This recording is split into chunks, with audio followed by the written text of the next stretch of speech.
Assalamu alaikum. You're watching Views and News and I'm Faisal Rahman live from our Islamabad studios. Today we'll be talking about the Indian ceasefire violations. Primarily, as we all know, that India has committed around 1,823 ceasefire violations in 2020. This was stated by the Foreign Office today.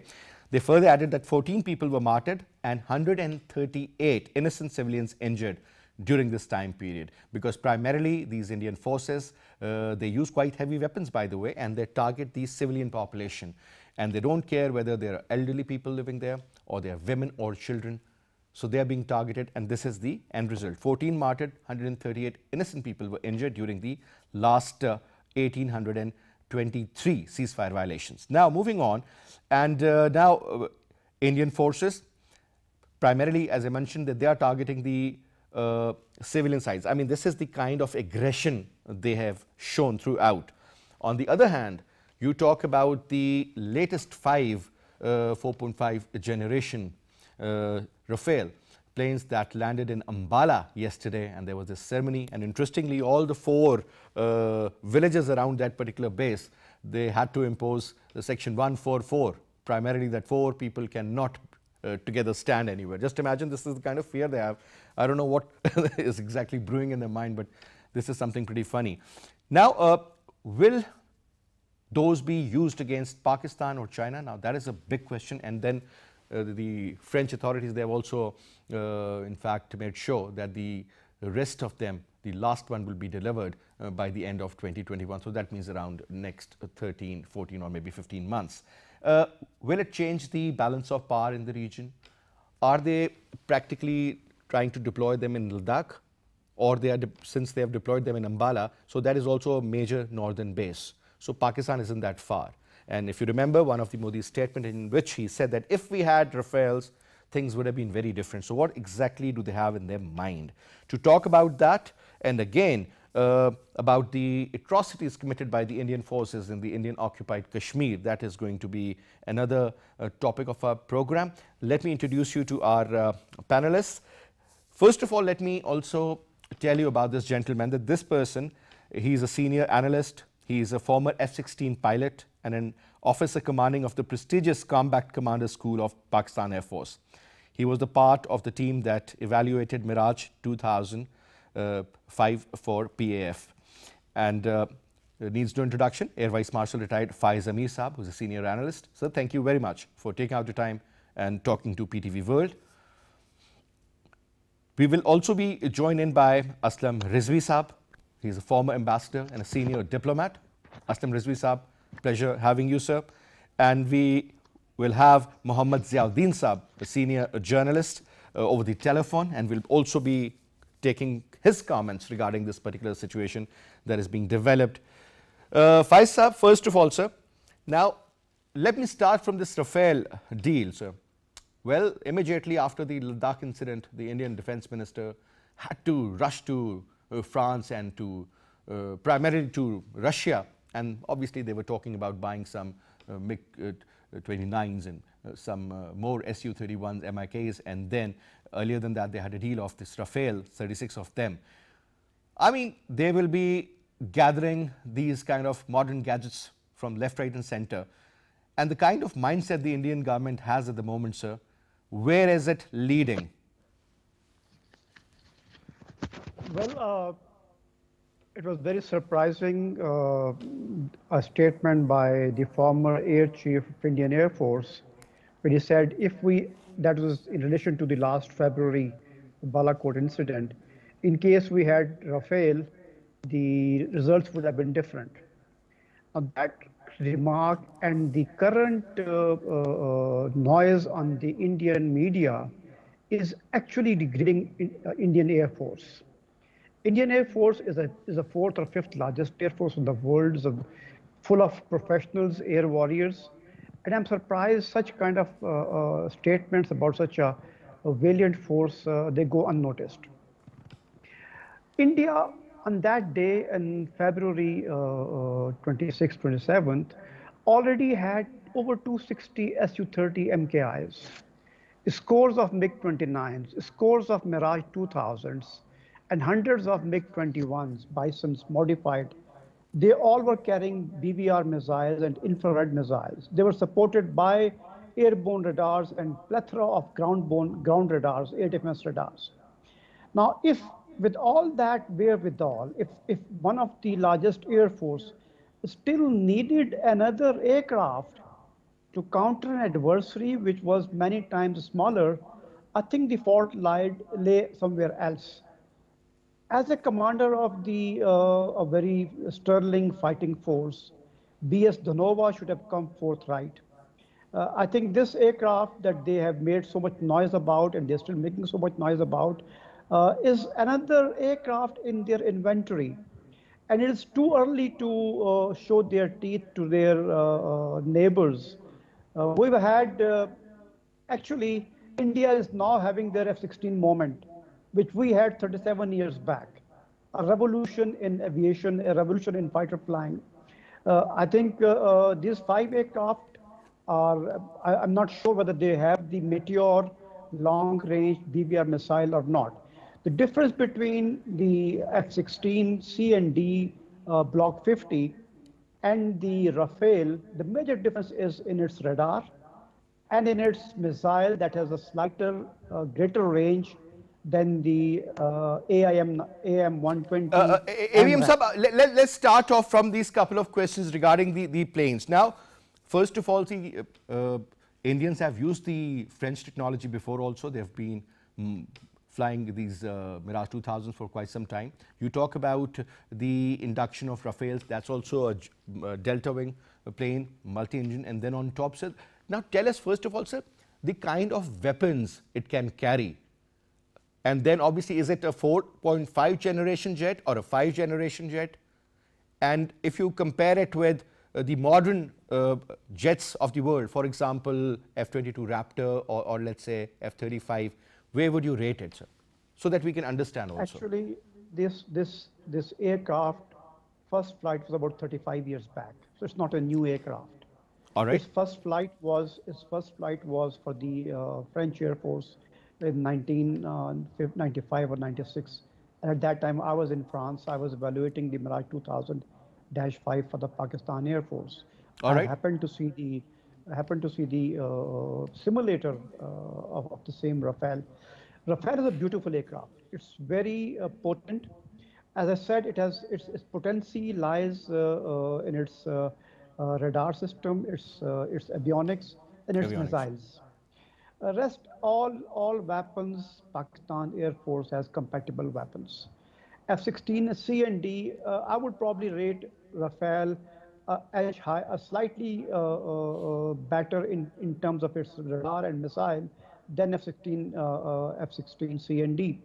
But it doesn't fall in the category of Raptor and F-35.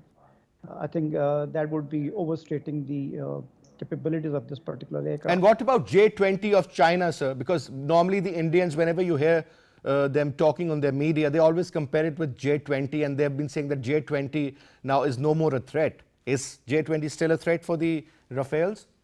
It is not actually the platform which formulates which makes a threat. It's the radar that it carries, the weapon suite that it carries, and the electronic countermeasures and the entire electronic suite that it has. J-20 is also equipped with the active electronic scanned array radar, which the Rafale has. So J-20 also has. J-20 has a PL-15 missile, which is superior in range to the Meteor missile, on which the Indian Air Force is relying so much to counter its both neighbors. PL-15 is much potent missile, although the technology in Meteor is better than PL-15, but range-wise, PL-15 has an edge.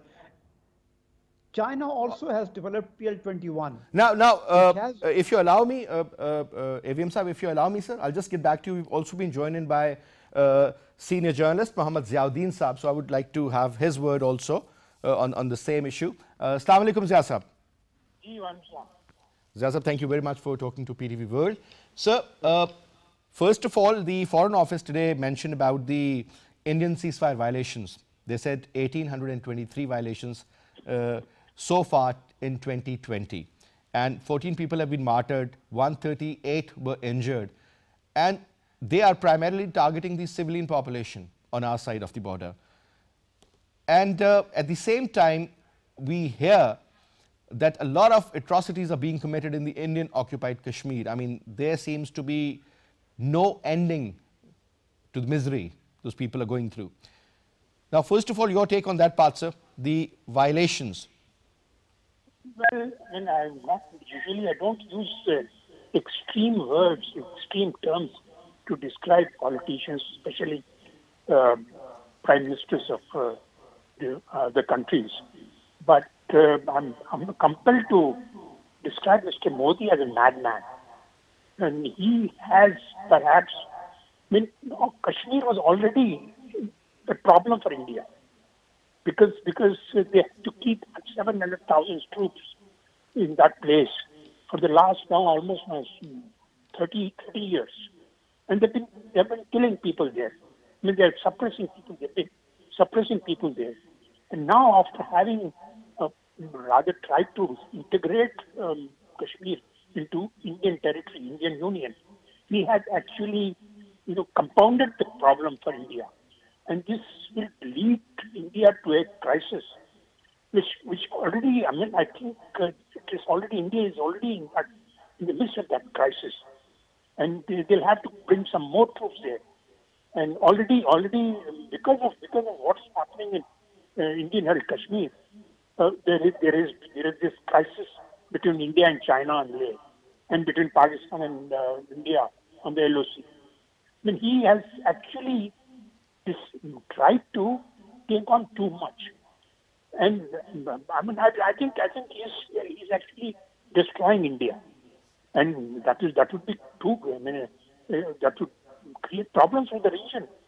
Now, Zia Sahab, interestingly, there is another very important point, and that is about the stone laying of the Ayodhya Mandir, where Babri Mosque was demolished. And the date they have chosen, interestingly, is August the 5th. And we all know the importance of August the 5th. It's a black day. That was when 370 article was abrogated, 35A was eliminated, and all the rights of the Kashmiris were taken away. Yes. So what sort of a message is it for the Muslim community? Each one of the Kashmiris to get out of this problem, and when they do it, they will be having a larger problem on their hands. And it could lead to another partition of India. 32,000 domiciles were granted to the Indians. The demographics are being changed. Look at the kind of mindset they have. It seems to be parallel to that of the Israeli establishment. This is exactly what Shimon Peres always talked about. This is what Shamoun talked about. This is what the Prime Minister of Israel, Netanyahu, talks about. So I think the same philosophy, it's been imposed on the Kashmiris also, so through the settlements and all. Yeah. Yeah. So we have to be very careful now. We have to be very, very careful because there is this issue of water as well. Indus Water Treaty. That madman is going to do something about that also. Because already he has publicly said that water and blood cannot go together. He was referring to the Indus Water Treaty. The kind of hydroelectric, projects he's building in Indian and Kashmir. He's diverting the water. He's diverting our water. The kind of the flows would they'll affect the flows during our harvesting season or sowing season. Rather. All right. So we have to be very careful. Zia Sahab, the war hysteria, that is also something one should be very careful of because the kind of mindset the government has, the kind of equipment they are buying from left, right and center. Obviously, what happened in Ladakh is a different ball game. But we have also learned that more than 200,000 troops have been deployed there as well. Let me also involve Aslam Rizvi Saab. Ambassador Saab, thank you very much for talking to PTV World, sir. Now, since we were talking about the Indian mindset, Weapons, we all know, they've bought from, I think they're one of the largest buyers at the moment. You talk about the relationships with their neighbors, that has been at its worst at the moment for the Indians, especially with Nepal, China, and even Bangladesh to some extent. Obviously, Pakistan stands at number 1 in that category. Then again, Aslam Rizvi Saab, the kind of impression the government is giving that we will never back out, it's a sovereign nation, look at the purchase of military equipment, look at the assets we have, deployed so many soldiers in Kashmir, additional 200,000 at Ladakh, pressure on Pakistan through the LOC violations. What exactly is happening in his mind, sir, and where is it going to lead?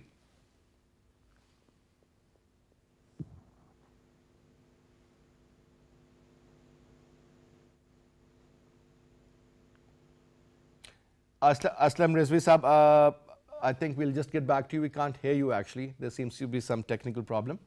Let me put the same question to you, Mr. Faiz Amir.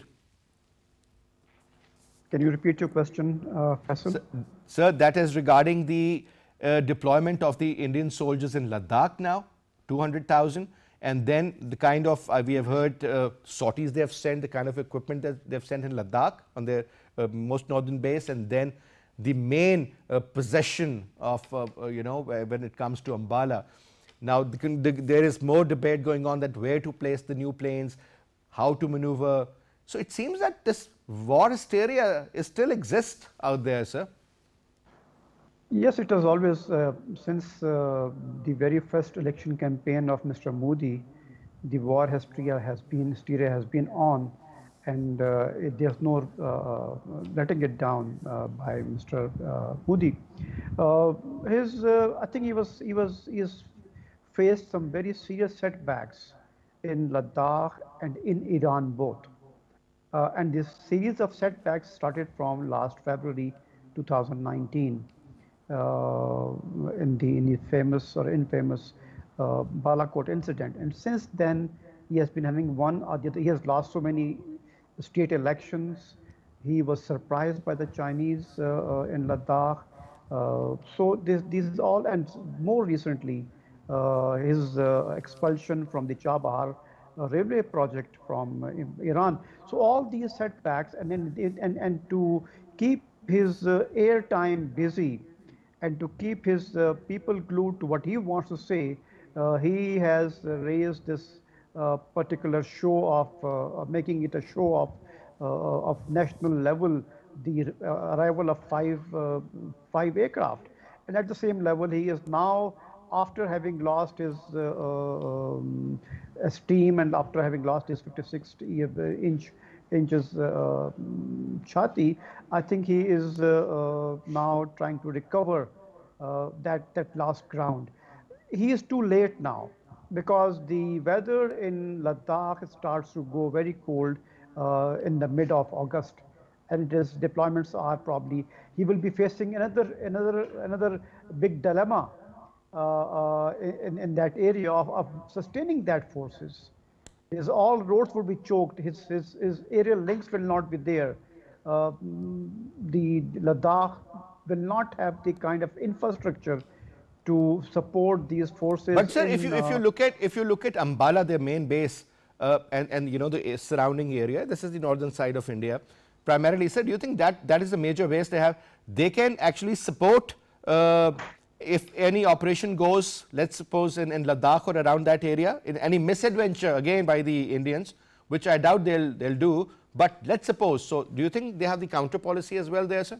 The Chinese? Faisal, Indian Air Force aircraft, Su-30, and now the Rafale, their Mirage 2000, they all have longer ranges. So they can fly over to Ladakh if need be. But would they initiate next level of war while they have been begging the Chinese for disengagement? They have been visiting Chinese border posts every day for 10, 11 hours, begging them to disengage. So I don't think this assembly of forces is just for the home consumption. his home audience, he wants to please them that Okay, India can makes a please lot of China. sense, yes. Yeah, So I don't all right. think for every battle there has to be a weather, and there has to be a terrain. The All right. terrain and the weather becomes unsuitable for any kind of operations after August. But I guess the standoff is going to remain there, because looking at what Indian media basically says is that now we have placed so many soldiers there, and now the Chinese wouldn't dare to even look towards us. The point is they have already taken if you claim it was yours, your analysts, they tell us that they have already taken it, and now they are on the forward lines, forward positions, where they have proper bunkers now, and they are well trained as far as the weather is concerned too, well climatized, I would say. So we've also been joined by Aslam Rizvi Saab. Once again, Assalamu alaikum, sir. Rizvi Saab, can you hear me, sir? Yeah, I can. I hope you Okay, can. okay. Much better, sir. Now, sir, since we were talking about the LOC violations and we were talking about the atrocities committed by the Indian soldiers in Kashmir and then Ladakh issue as well. But, sir, one of the major question for you, since you're a senior diplomat, don't you think that this is the wise time that our high commissioners and our foreign office should really galvanize and gear up and start visiting these capitals, for example, Kathmandu or Dhaka, or maybe they should also go and tempo in Bhutan and Lanka, obviously engage the other countries as well. Iran, there should be a visit.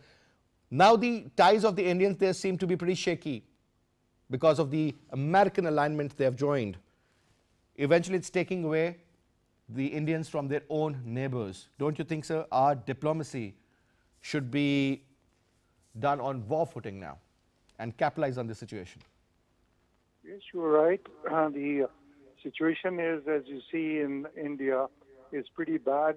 They have problems with all their neighbors, and they are conceding the territory for cooperation, not only from the political point of view, but economically as well, to China.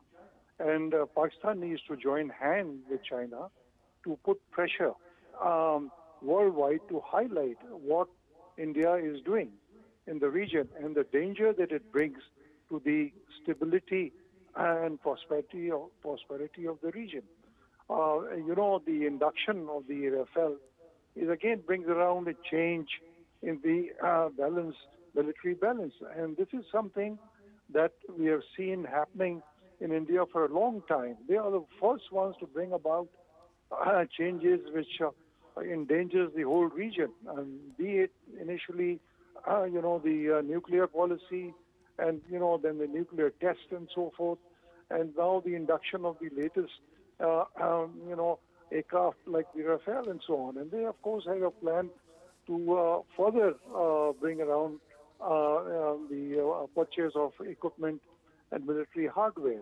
So this is a real danger for the region. Now, the only country really that that they have to think in terms of confronting is China, because but China, as you've seen in the past, it is they do not believe in creating problems and so on. They want to maintain and abide by the LAC, which they had signed an agreement. It was India which had changed the status quo, and that has, of course, come about with the result of what they have done in Kashmir. But sir, interestingly, sir, when you talk about this agreement that now, which was earlier with the Indians regarding Chabahar, the Iranians then went forward with the Chinese. Obviously, the American pressure was on the Indians, and I think they will understand that being too close to the Americans, I mean, it is actually making them bleed in another way. Chinese really capitalized immediately. I mean, they were seeking for an opportunity. They went for it. Now, Rizvi Saab, quick comment on this point before I go to Ziauddin Saab, that this particular game-changing plan, obviously Pakistan is right in the mid, would definitely affect the peace in the region, sir, because Indian activities, the notorious kind of activities they have in Afghanistan or in the region, primarily they would increase the proxy wars. This is what the agenda of Ajit Doval, their national security advisor, is, to carry out all sorts of terrorist activities in the region. But sir, that is also going to affect in one way or the other this defense pact between Iranians and Indians. Let's throw light on that side, sir.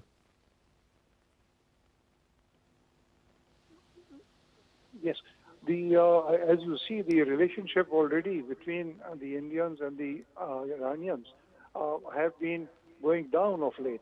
As you saw that the Shah Bahar thing is fizzled out. There's also the supply of the railway line that was to be built, that has also gone away. So there is need now. It is very important that Pakistan, Iran and Afghanistan must focus on the region and build cooperation here. And I think the Americans also realize that, India is no longer an ally that they were looking for, because what has happened with China and seeing what is happening in the neighbor, they are becoming more of a liability. And so I think this is a good time that Pakistan should focus on this particular matter, that we should, as you rightly said, try and galvanize the countries around, point out the danger that the Indians can play, especially with proxy in Afghanistan. But let us hope that the latest ceasefire that has come about will lead to a meaningful discussion and for intra-Afghan dialogue and the issue of the prisoners. That's a very important area, sir, because I think Afghan peace deal or the ultimate solution everybody is looking forward to, if that happens, the American forces or the Western forces, they vacate. There is peace in the region. There's kind of a government where the Taliban are also given some sort of, advantage at least, so that they can play their role. People will see, they will understand. But Ziauddin Saab, if you're still there, sir, I hope you can still hear me. Hello? Yes.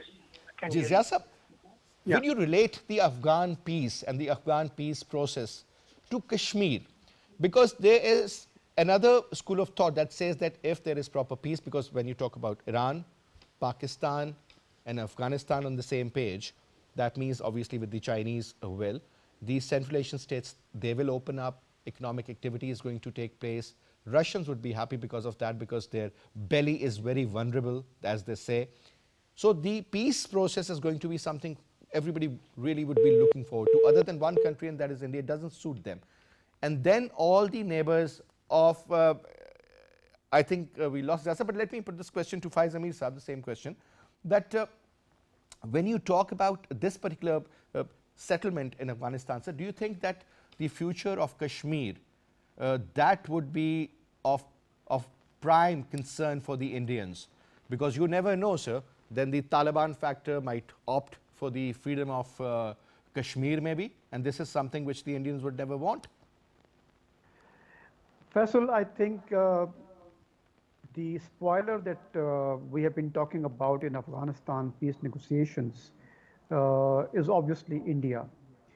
India stands to lose if there is a rapprochement between the Afghans themselves and they have a new political setup in which the Taliban also become the mainstream stakeholders in the government. So India is going to lose its sway, its hold in Afghanistan, at least for the time being. So it is not in the interest of India that that the peace process, the negotiations move ahead at a pace that they reach a negotiated solution before the next US elections. So I think India is going to attempt to prolong these discussions by creating problems one or the other way in political as well as militarily, supporting wayward groups in Afghanistan. It will also try and create problems for Pakistan, and we have seen some rising activities in Balochistan. So India is mindful that if the western border of Pakistan settles down and there's a greater hope of peace and greater cooperation with Iran and peace with Afghanistan. And sir, our Chief of Army Staff, when he went there, I mean, this was one of the major areas of concern about the fencing when Pakistani soldiers, 6 of them were killed around 13, 14 kilometers away from the border, if you remember. the border fencing, joint border patrolling, not only with Iranians, but I think with the Afghan government as well, if peace prevails at the end of the day. I think it would be the key. More than militarily, if Pakistan has a western border which is at peace and western has better relationship progressing with its neighbors, I think Pakistan will be better able to focus on Kashmir diplomatically and bring it and galvanize the entire lot of people who could help in resolving or putting pressure on India to resolve.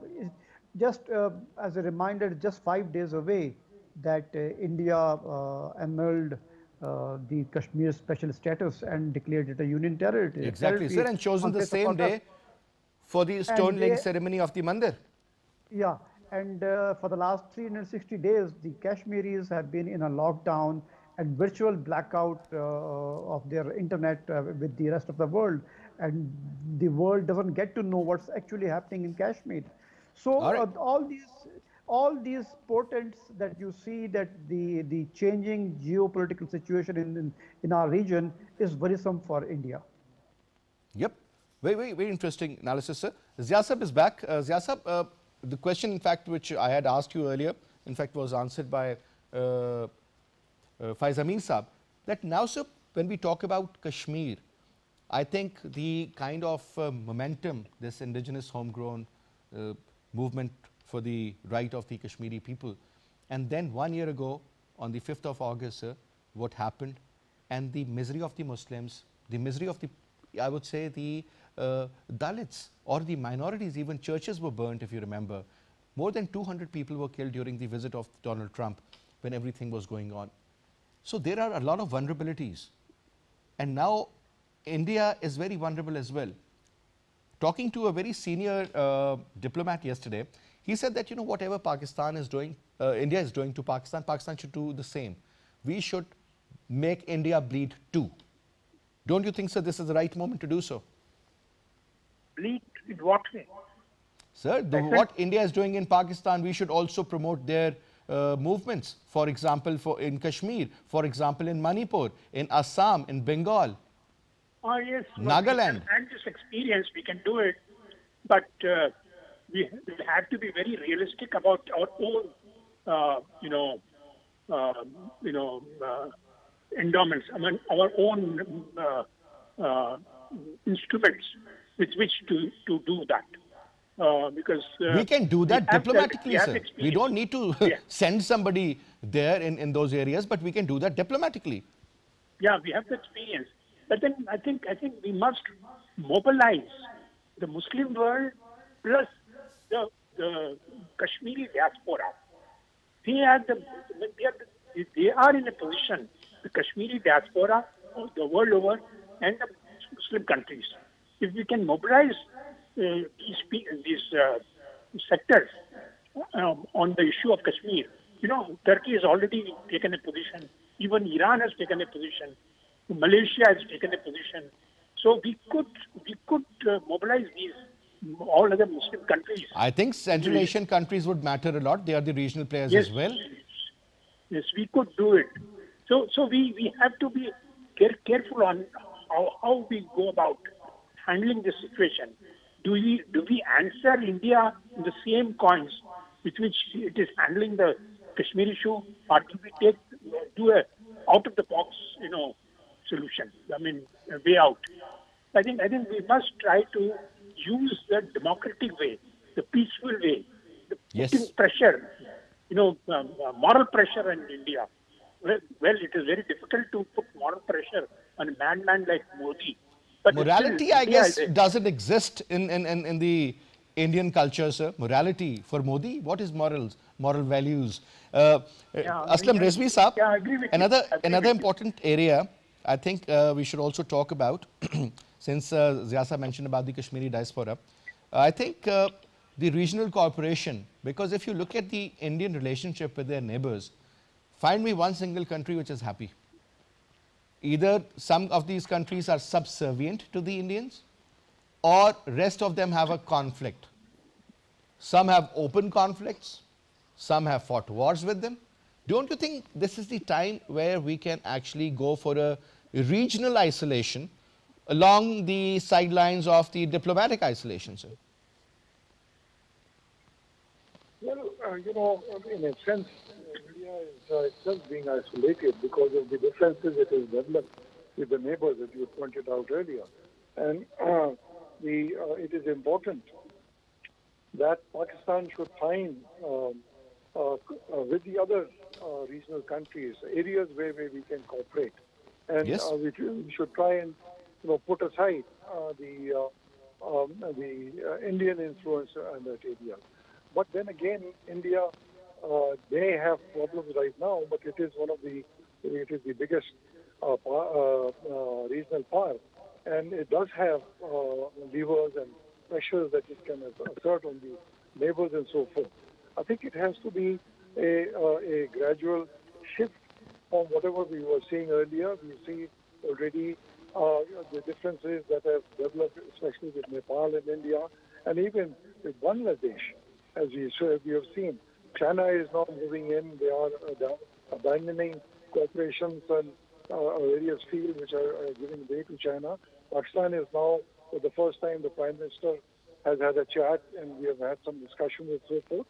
So we are looking forward to try and improve our relations more with the neighbors, try and prevail upon the neighbors to say that what we need is not confrontation, we need cooperation because it is in the interest of the region.